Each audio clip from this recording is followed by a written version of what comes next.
Right, just late arvo at Hidden Valley, and I've come across this slack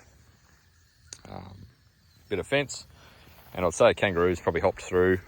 And what's happened, I actually saw this the other week. I saw that this fence was in a bad spot, but that end of the wire there, I'll try and focus it, has snapped off where it was joined onto this star picket.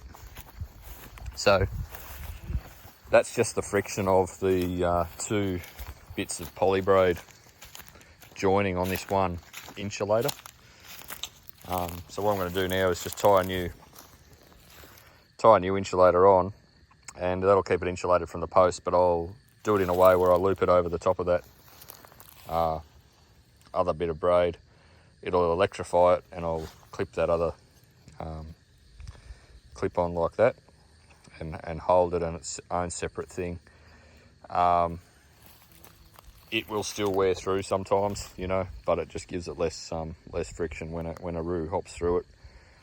You can see I've had to make a few repairs, like it's just a reef knot joining two bits of wire together, and it's because this row of trees has probably dropped a limb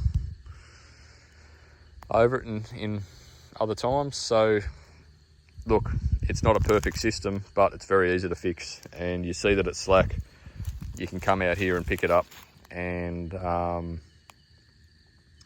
really the worst that can happen, if you've got a good boundary fence, the worst that can happen is that they go to the wrong cell that you didn't want them to go to. And look, it doesn't happen that often.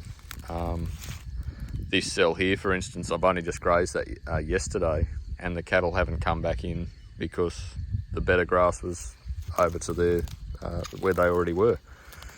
A lot of kangaroo grass here actually, as I'm looking at this. So if you're not familiar with kangaroo grass, that's what the seed head looks like.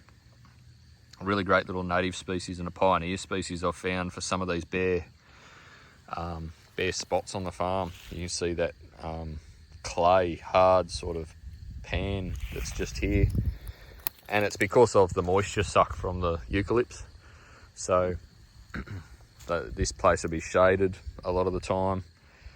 The moisture's getting pulled from the tree roots, and yeah, just bare bits of ground. So I'm slowly shrinking those, but you know, nothing's perfect, and you can see that the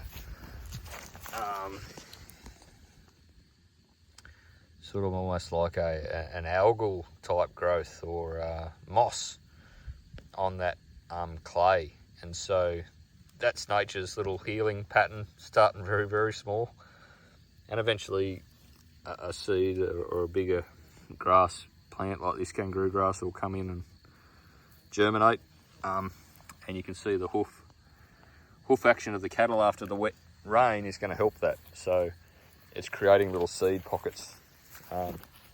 There's a good one.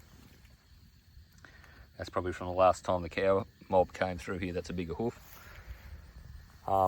So that's lasted 3 or 4 months in that shape. That shows you how much clay is in this soil. So anyway, just stick with it, keep moving those cattle, and nature will do the hard yards. Righto, I'm going to tie up this fence and put the energizer back on and keep moving.